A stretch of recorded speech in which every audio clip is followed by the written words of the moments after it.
to urge Mr. President to use political intervention, diplomatic intervention, asking for his mercy to release Nnamdi Kanu, to enable that zone to find a lasting peace. So let's bring in Nnamdi Kanu. What is the present situation now? And you've over and over again, alongside so many others, called for political solution. What's going on? I think is the fact that the president does not attach. I'm beginning to feel that the president doesn't attach importance to the welfare of our people, because if the primary responsibility of government is protection of lives and property, and you consider the IGBOs an integral part of the Nigerian project, which we are, we invest in land where people don't invest. I can't imagine how many Yorubas and how many Hausas that built mansions, where in Abia, in Imo, and in Ebony villages. But we have thousands of our people investing in Lagos, building mega mansions, big hotels, industrial estate, and so on and so forth, because we believe that we are one. But your actions at times make us feel you don't even see us as part of the Nigerian project, because if you do, considering the contribution we have also made to the Nigerian project, economically and otherwise, in sports, in education, in everything, it should worry you since 1 year and of being in office. How do I resolve the Southeast question? There have not been any effort. Now you're calling for 30 days youth conference. Have you called for even Umunna meeting on the Igbo problem? You're the president, commander-in-chief, who is supposed to enforce Section 14, lives and property. Our people have told you in clear terms that they want an end to the siege in our land. They want an end to this, uncertainty. People can no longer farm. Go to Umuloloki, one of the, things are happening there. Go to also, go to all of these things are born. Things are destroyed. I think if you allow me, I will say that the so-called presidency hates the Igbos. Yes, you may be wondering why I say that, but I'm here to understand why a region will, for a very long time, go on their knees begging the presidency, as they call it, to do one particular thing for them, to restore peace and unity and orderliness in that part of the country. And yet, the presidency, as they call it, still insists and has never done that. Of course, we had during the era of Buhari coming out to say that the Igbos are a dot in a circle. Well, I'm here to understand what that means. Whatever it means, I don't believe that, because the Igbos, for me, are the circle itself. Yes, the Igbos are the circle itself. So in this tenor of Mr. Tinubu, the Igbos has been, begging this man.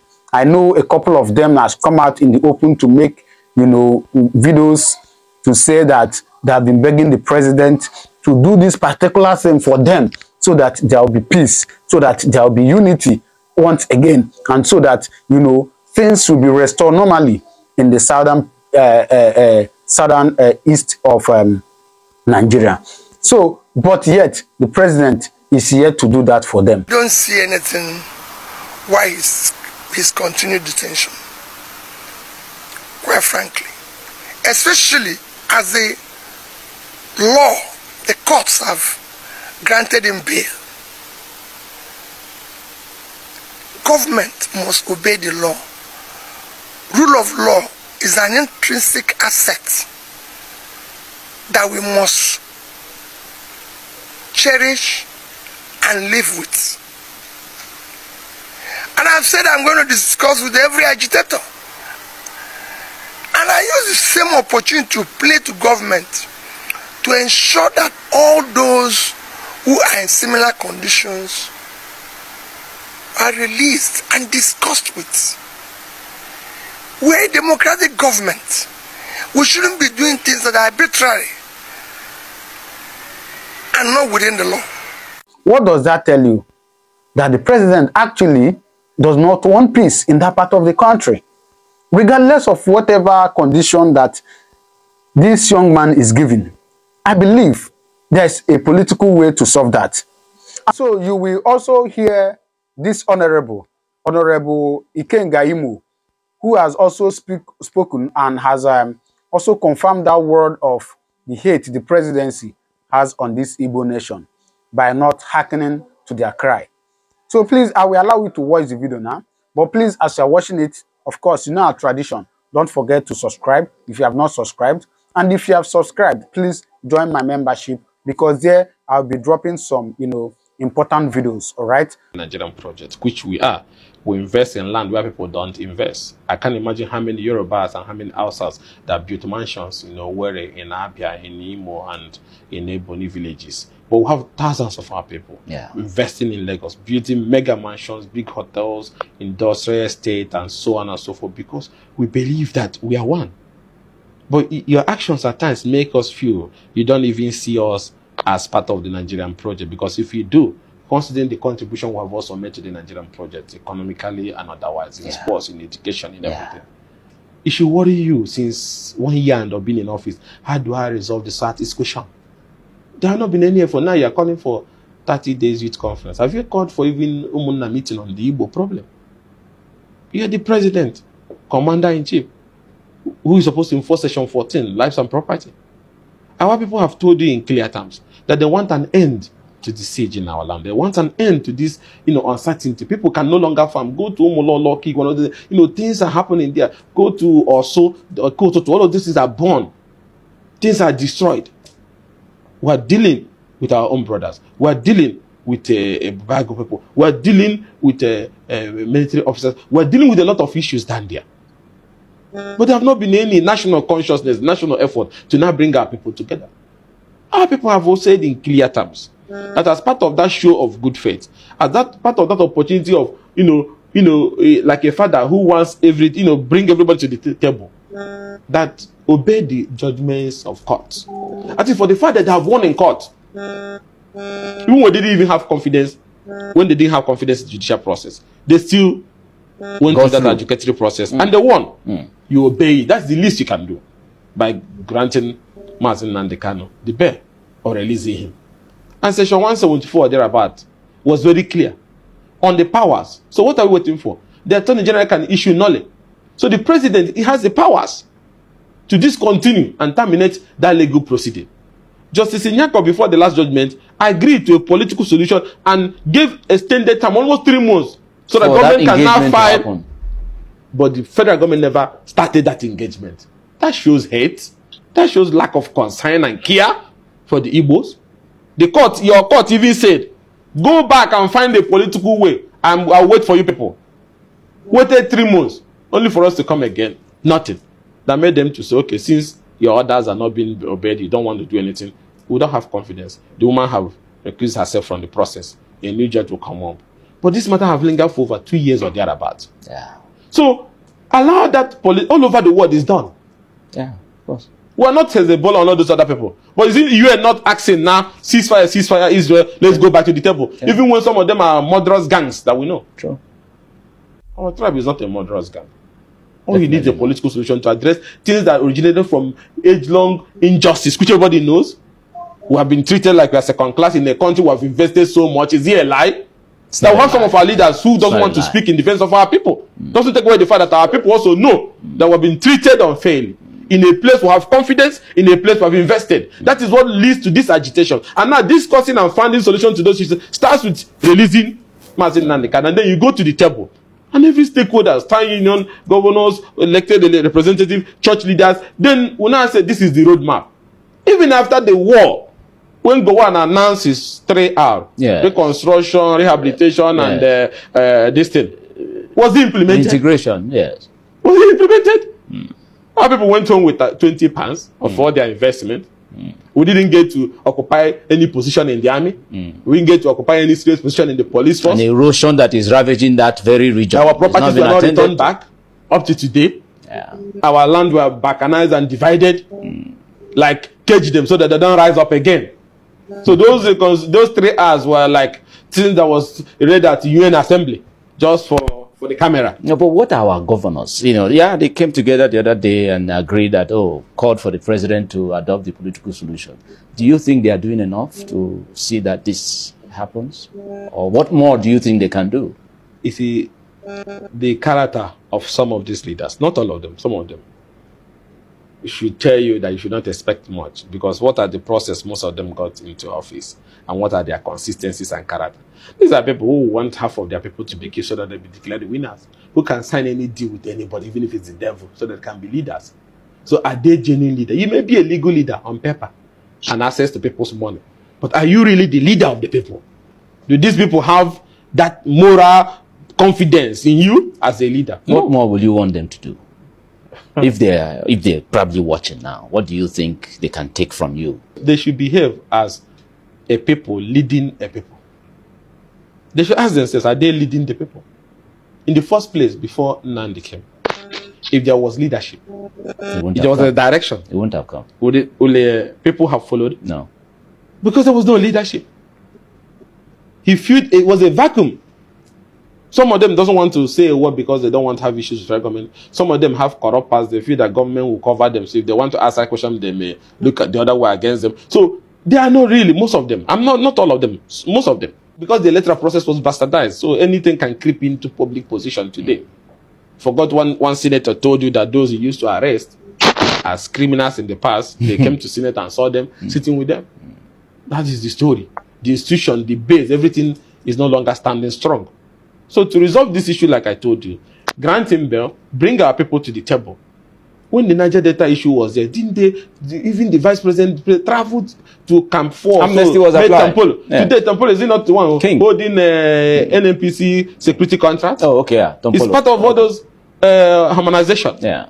And one of them is king to a community. So take a turn. You address their own issue. And then even there was rehabilitation in Northeast. Exactly. Those who were even beheading. Yeah. You are talking about rehabilitation for them. And reintegrating them. Giving them one indomie with one egg, and they were eating. Making clothes for them. So the injustice is obvious. In North Central, Buhari, throughout his tenure, was focused on how to end farmer-sellers clash. What was that clash? A man takes his cattle into my farmland, and I say you can't pass. Is that supposed to bring a clash? No. Criminal law is supposed to deal with that. But you're still wanting to find a political solution to that crisis. Yes, whether the climate change is chasing the man with the cattle, the point remains my land and my farm is my farm. Yeah. The same way he wants his cattle to survive, my farm should survive. Yeah. This led to crisis, and the government wanted to find a solution to them. So why not sit with our people also to find a solution to these things that have made our markets to be burnt? The economy of the South is wrecked. To be destroyed. Our people, move in fear. They don't travel home. Foreign remittance is dropping, which if it is high, Nigerian government will be benefiting. True. The amount of money people remit in dollars to help their people at home. True. Our people, whenever they make money anywhere in the world, if they don't send it home, they feel they have not started. True. So those things are not coming in. People are moving their parents and their family members out of the place. So let us be like the national anthem will say, a nation that is, in justice, united as one. Where no man is oppressed. So here you're oppressing us every day. Here you're not making any effort to address our complaint, and you still want those people to have confidence. Okay. So all these things are not fair and are not just. It's fine. Let's bring it that the Nigerian people deserve what they get or what they have gotten from the leaders. First of all, the leaders fear the people. Then out of desperation, the people now join the leaders to be somehow criminal because they collect money to vote now. When you send that little one as youth copper to go and do ad hoc stuff, the first thing now, he wants to be posted to Kanu, Lagos, Rivers. Why? Where they say they can give them money. And then when you finish putting them in office, you open your dirty mouth to say you don't have a job. You had a job. Your job was 20,000. So when you finish it, you shut up. Because that's what you're entitled to. Because you are the one that at times they'll carry people in bus. You're going to be changing figure. The figures you're changing is the outcome of what all these things, they're all related. Whether the policeman says he's not better equipped, how many police officers have stood up against wrong directive to change figures or chase opponents out of collection center? How many police officers? So you get what you deserve. If you don't have the equipment, you deserve it. Because you are the one that said that this part is the best. If you're a soldier, you don't get the equipment, good for you. How many of you have refused to say, hey, Oga, don't move that ballot paper. Let you be sacked. But you feel because the little they gave you will enter your pocket. So they have debased everything is damaged. There's even no opposition. There's no, the executive is not doing the right thing. Same with state assemblies and parliaments everywhere. Yeah, but the parliamentarians, you are. And I have told you that what are you going to do to change this narrative of ours no, as a parliamentarian? All of us. It's no longer about. It's not about you alone. It's an institutional. This is like a train line. Yeah. If we cut the trains, there'll be traffic at the back, right? Yeah. So the thing is supposed to be going like this, right? Yeah. with the people voting the right person. Yes. The right person not doing the right thing, lawmakers impeaching him. Lawmakers not impeaching him, those lawmakers are recalled, right? People changing result figures that are imprisoned. Officers going to carry ballot posts that are disciplined and sacked. You know, it's a circle, right?